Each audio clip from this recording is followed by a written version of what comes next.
Hello, I'm doing a book review, and the book I want to review is Superman vs. Aliens. Now, Superman vs. Aliens is a graphic novel written by Dan Jurgens and illustrated by Kevin Nowlan, I think is how you would say his last name, and published by DC and Dark Horse Comics. Now, this was first published as a 3-issue comic book series in 1995, and then in 1996, all 3 issues were collected into one graphic novel or trade paperback. Now, this features the character of Superman, originally created by Jerry Siegel and Joe Shuster, going up against the Xenomorphs, who are the villains from the Alien franchise, which started in 1979 with the sci-fi horror classic Alien, which was directed by Ridley Scott and written by Dan O'Bannon, which was followed in 1986 by the equally iconic sequel, Aliens, from James Cameron. Now, after Aliens came out, Dark Horse did a comic book series that acted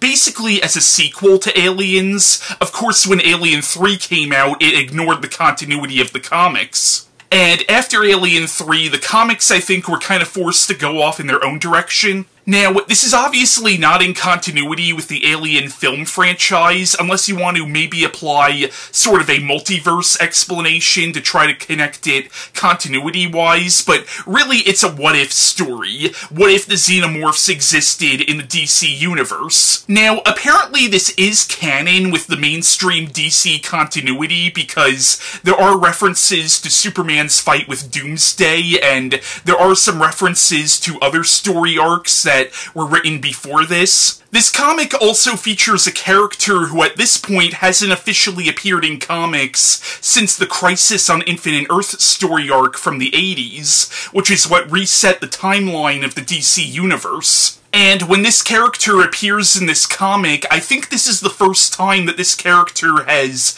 shown up in the post-Crisis continuity. The issue is, her fate at the end of the story is left kind of ambiguous, and when she is ultimately reintroduced into the post-Crisis continuity, I don't know if the events from this story are ever referred to again. But to be honest, I find the continuity of the mainstream DC universe to be so convoluted that whenever I read a Superman or a Batman comic, I tend to just read it as a standalone story, especially something like Superman vs. Aliens. I mean, unless you're gonna make the Xenomorphs an integral part of the DC universe, I look at stories like this as being standalone. So the plot of Superman vs. Aliens is it begins where LexCorp, which is no longer headed by Lex Luthor at this point, picks up a distress signal from outer space. So Lois Lane and Clark Kent are sent in to report on this, something that the head of LexCorp's space program, a woman named Dr. Kimball, doesn't like at all.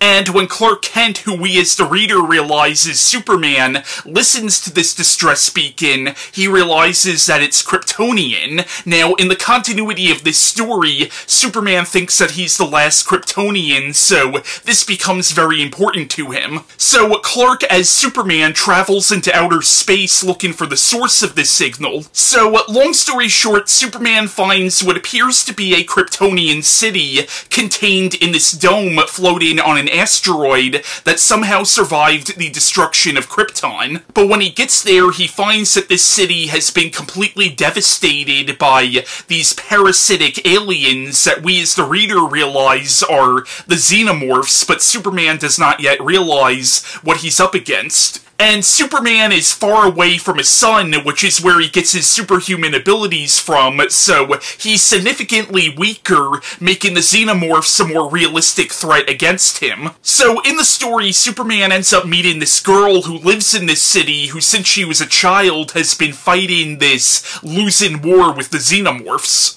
And without giving too much away, the Xenomorphs do end up on LexCorp's space station, and Dr. Kimball ends up seeing the scientific potential in these aliens. Now, Superman vs. Aliens is a very entertaining comic, especially if you're a fan of the Alien film franchise, and Kevin Nowlan does a really good job at capturing the tone and feel of the first 2 Alien movies through his artwork. Like, he really does a good job at applying that H.R. Giger aesthetic to the DC universe. And Superman's first fight with a xenomorph in this story is honestly pretty freaking brutal, and the comic does a really good job at building up the suspense in the first issue until Superman is basically jumped by a xenomorph. There is this pretty hilarious moment where Superman thinks that this creature might be capable of reasoning, and he actually tries to reason with the alien. Now, there are some definite plot points that this comic takes from the Alien film franchise, like when Dr. Kimball, who kind of becomes the main human antagonist of the story, wants to keep the aliens alive. At that point, LexCorp kind of becomes an analog to Weyland-Yutani from the films. Now, I mentioned the girl that Superman meets, and it's Kara. It's the character that we would know as Supergirl, but in the continuity of this story, this is Superman's first time meeting Kara. But again, apparently this comic is canon with the mainstream DC continuity, and I know Kara, or Supergirl, was eventually reintroduced into the post-crisis continuity later on, and when that happens, I don't know if the events of this story are ever referred to again. So once again, I do kind of like to look at this as a standalone. And in the comic, Dan Jurgens definitely tries to make Kara an analog to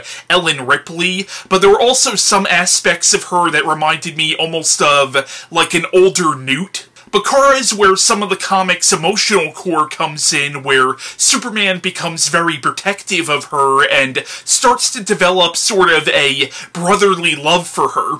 Now, a common theme throughout Superman comics is that he doesn't like to kill, but in this comic you find out that there was a point in the past where he actually did have to kill, and this affected him on a deep psychological level, and now he's kind of forced to kill again with the xenomorphs, where if he doesn't kill them, then humanity could be fucked. But yeah, I definitely recommend Superman vs. Aliens. If you're a Superman fan, if you're a fan of the Alien franchise, check it out. It's a lot of fun. I mean, some of the dialogue in it is a little cheesy at points, but I can still forgive something like that. This is still thoroughly entertaining. Now, there was a sequel to this in 2002 called God War, which was written by Chuck Dixon, and there were also 2 Batman graphic novels where Batman fought the xenomorphs. Then in 2007, there was a limited series written by Mark Schultz called Superman and Batman vs. Aliens and Predator, which I actually did review back in 2017